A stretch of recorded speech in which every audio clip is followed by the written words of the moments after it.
Strange New World, Star Trek x Azur Lane crossover, by Cassus Skirata. Chapter 3 Savior Part 2, Enterprise, Engage. The carrier transformed into hundreds of blue wisdom cubes as Enterprise, CV-6's rigging was formed. That's her. That's the Eagle Union's strongest carrier, Cleveland exclaimed. The Grey Ghost, Akaji said with a hint of frustration. Enterprise skated across the water, commencing her attack on the giant fox. She fired arrows at the fox, injuring it greatly. Entertain me, Phantom, Kaga yelled as she launched planes engulfed in blue flame. Enterprise dodged her attack and got up to point-blank range. You're mine. Enterprise released her arrow, striking Kaga square in the chest. The giant fox disappears as Kaga falls to one knee. How dare you injure my body? This body belongs to my dear sister, Kaga says in anger as she summons her rigging. Enough, Kaga, Akaji said. Dear sister, I can still fight, Kaga argues. I know, but there's a right time for everything, Akaji says as reinforcements in the form of whales and illustrious arrive, albeit too late. We've accomplished our goals. Thus mission is a success, Akaji says as she holds a black wisdom cube in her hands. Yes, dear sister. If you say so, Kaga says as the two start to float away. You think we're letting you get away? Enterprise asks in a threatening tone. Oh, what a scary glare. I'm about to lose my composure, Akaji says sarcastically. A red paper plane bumps into Enterprise's arm, forcing her bow to aim away from the duo. In the distance, the Sakura Empire carrier Zuikaku can be seen. My seniors, it's time, yes, let's take our leave, Akaji says as the Sakura Empire forces retreat. Azur Lane, consider this a formal declaration of war. We, Sakura Empire, along with Iron Blood, will now crush your deception. Akaji was announcing her declaration of war when a pair of photon torpedoes slammed into both her and Kaga. Would you kindly please shut up and leave, please, or would you kindly stay for more? Said the mysterious voice that came from the mysterious ship that now hovers over the bay. Akaji and Kaga were both physically injured from the impacts as they were seen struggling to stand. Grr. Heed our warning, Azur Lane, for we are Crimson Axis, Akaji says as a storm of cherry blossoms suddenly sweeps through the area. When it clears, the Sakura Empire is nowhere to be seen. Enterprise, 1701, POV. To say that Enterprise was feeling proud would be an understatement. She was relishing in the fact that she interrupted Akaji's little speech with a salvo of photon torpedoes, and she enjoyed every last bit of seeing her angry face. That's what she gets for attacking Pearl again, she laughs. Soon enough though, she comes to her senses and realizes that, oh shit, I'm still here and these people are probably super confused right now. She would have to introduce herself to these people, and now she was currently prepping herself. Alright, you've technically done this before, albeit it was more like your crew than did the talking, not you. But hey, maybe their skills were brought over to you, she says to herself. Soon, her comms detected a transmission coming from below her as she patched it through. This is HMS Prince of Wales to owner of unknown ship. Please disengage your ship and we may peacefully start talks. Disengage my ship, Enterprise asked herself. She didn't know what that meant, but she could beam herself down if that is what they wanted. This is USS Enterprise to Prince of Wales. I'll beam myself down onto land if that is what you request. We shall start talks as soon as possible. She made her way to the teleporter room where she engaged the teleporting sequence. Her location. The harbor where she will meet with this, Prince of Wales. Third person POV. Wales had received a reply from the owner of the ship who called herself Enterprise. It was strange because the fact of the matter was that they already had an Enterprise, the Grey Ghost herself. Speaking of the Grey Ghost, she was also now standing alongside Wales, Illustrious, and Cleveland on the harbor waiting for their new guest. Did they say anything? Asked NT. Hey, she said she was going to beam herself down. I have no idea what that means, but we will just have to wait and see, Wales responded. Right on cue in front of the four, a bright yellow light started to manifest and glow brightly. Some of the group covered their eyes because of how bright it was. When they opened their eyes, they were surprised, for standing there was an almost one-to-one copy of their own Enterprise. In terms of appearance, that is. Her clothing was completely different, for her uniform was a uniform of sorts with a badge of sorts worn on her chest. As for facial features, she had an aura of both professionalism and gentleness. She had the same long, gray hair, but what struck the group the most was the gray under her eyes that gave the impression that she hasn't slept in a long while. If one were to look closely, her eye color was different as well, having a mix of blue and yellowish orange. Greetings, I believe this is where we introduce ourselves, yes? The woman asked. Wales nodded at this. Indeed, I am King George V class battleship HMS Prince of Wales, Blaze introduced herself. I am HMS Illustrious, Royal Navy aircraft carrier and the namesake of my class. Hiya, Cleveland class light cruiser Cleveland at your service, ma'am. I am USS Enterprise, CV-6, aircraft carrier of the Eagle Union. The mysterious woman seemed to giggle a bit at Enterprise's introduction.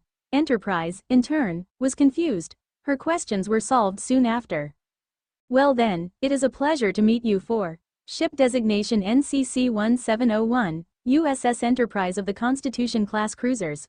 Pleased to meet you all. The group froze. Enterprise? Most of them thought. Me? NT thought. This ship was supposed to be Enterprise? They were quite skeptical and NT broke the ice. Very funny, imposter. Stealing my name, she took out her bow and pulled it back. Now tell us your real name. The self-proclaimed Enterprise looked at NT with a frown. Quite the welcome wagon you guys have over here. I think this will cause an unnecessary scene, so may we please move this inside? I shall explain the rest there. Wales thought for a moment before gesturing NT to stand down. She reluctantly put away the bow as they all made their way to the main office. Along the way, it could be observed that the Sakura Empire had truly caught the Allied forces with their pants down, with Cassun being fished from the water and hulls floating half sunk into the harbor. "No, my ship," cried San Diego. "Are they aware of how dangerous siren technology is?" Illustrious asked. "For now, let us focus on rebuilding as fast as possible," Wales responded. They reached the office as they all took seats, Enterprise, sitting across from everyone. With the tea being passed around, the questions began. "We have never seen a Cassun like you before. What faction do you belong to?" Wales asked. "Excuse me, but I am not familiar with the term Cassun. If I may, what does the term mean?" Enterprise asked. "We are Cassun, living warships resurrected in human form via the power of the Wisdom Cube to fight against the Sirens," Illustrious answered as a blue, cube-like shape was presented before her. "Interesting. And what if these factions you speak of?" Enterprise says. "You see, ma'am, there's 4 main factions here. Those being the Eagle Union, Royal Navy, Iron Blood, and Sakura Empire. NT and I come from the Eagle Union while Wales and Illustrious come from the Royal Navy," Cleveland answered.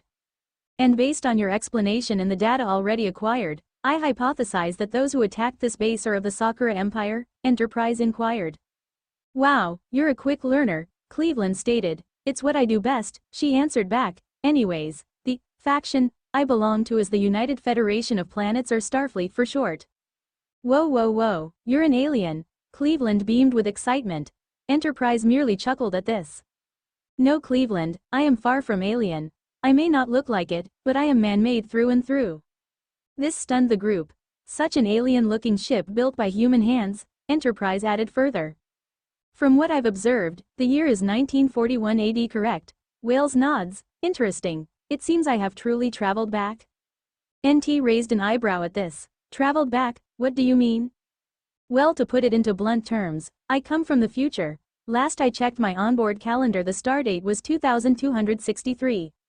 Everyone's jaws dropped at the sudden bombshell. Not only was the Cassun in front of them made by human hands, despite how alien her design was, she was also from more than 3 centuries in the future. Illustrious inquired something to their guest. "Wait a moment, if you belong to this Starfleet faction, why is your designation that of an Eagle Union ship?" "My designation doesn't stand for what you think it does, it actually stands for United Systems ship, due to the fact that I am indeed a space vessel," Enterprise answered. Cleveland spoke up suddenly. "I'll be right back, I need to take a breather," she said as she exited the room. The others watched as she walked out and closed the door, resuming the conversation after. "Bombshells out of the way, your help protecting the harbor is highly appreciated. We need all we can get if we are to win this war, sigh. No, we ask for your assistance." Enterprise mulled over Wales's request.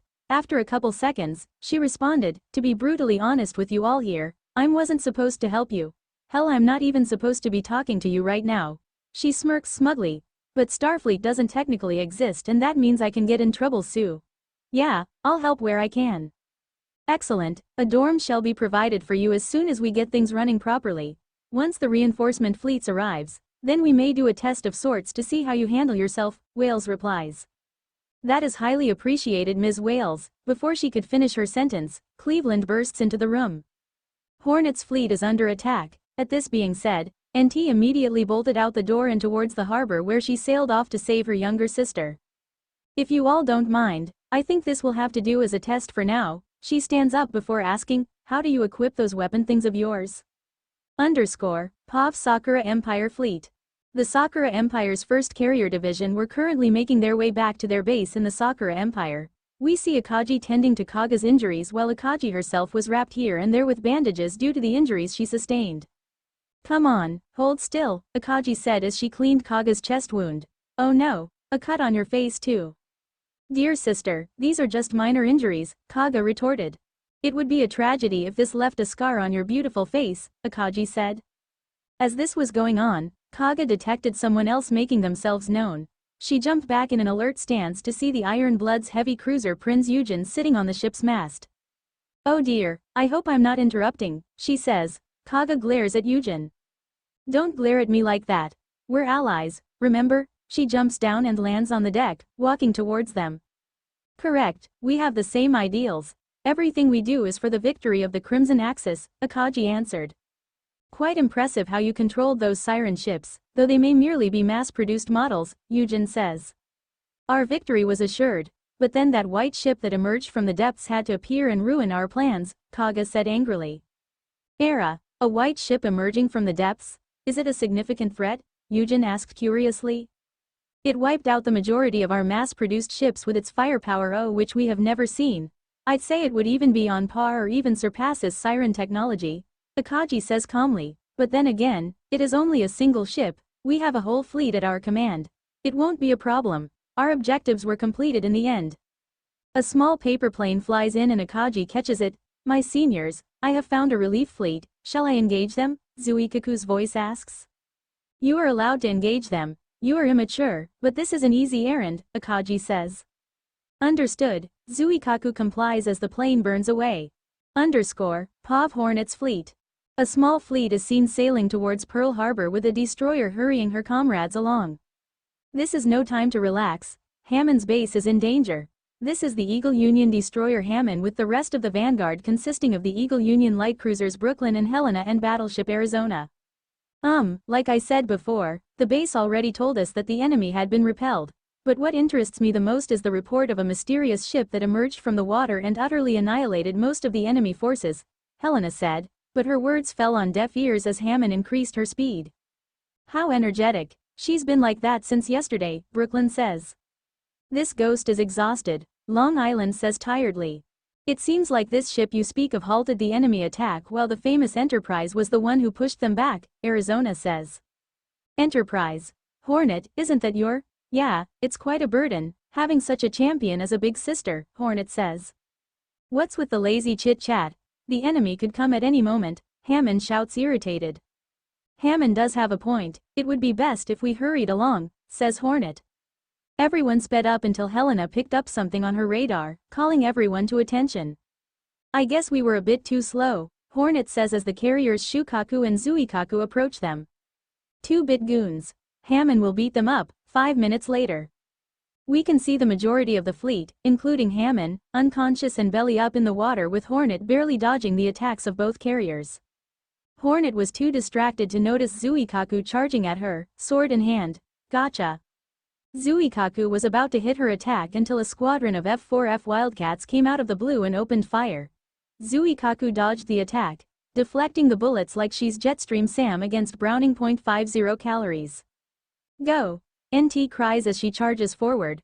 Thanks, sis, Hornet says as she retreats with the injured fleet members.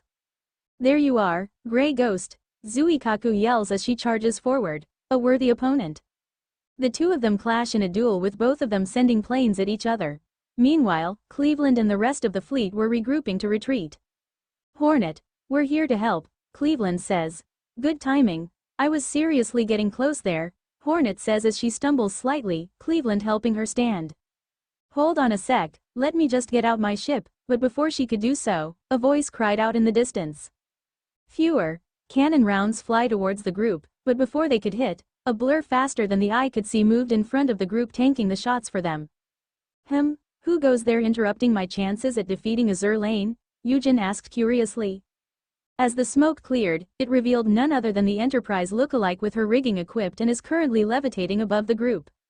Shields at 89% and holding. Hope I didn't arrive late to the party, Enterprise says, looking back at the group. No prob, Enterprise, thanks for the save, Cleveland says with a thumbs up. Huh? Wait, but I just saw my big sis go over. Hornet looks over to see that indeed her big sister was still locked in combat with Zuikaku. She then looked back at the person levitating in front of them.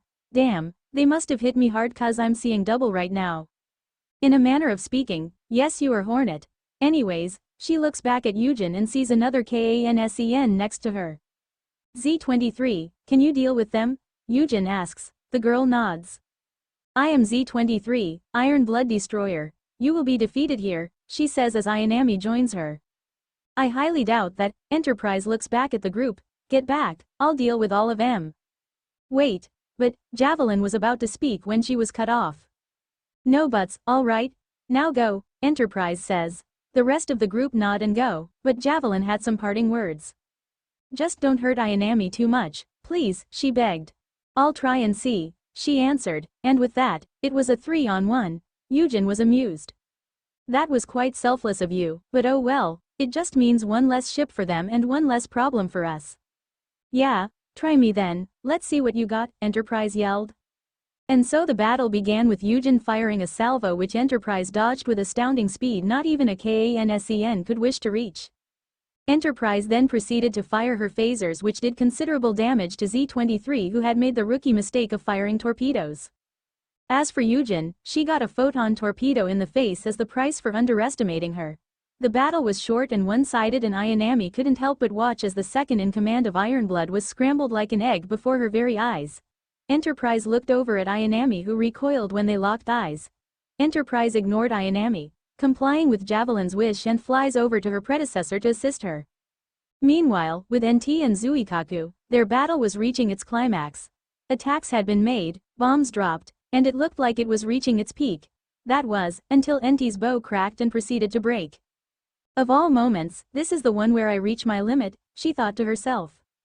Zuikaku saw this as the perfect opportunity as she launched her attack. Her attack was about to land when red beams hit her in the side as she fell back.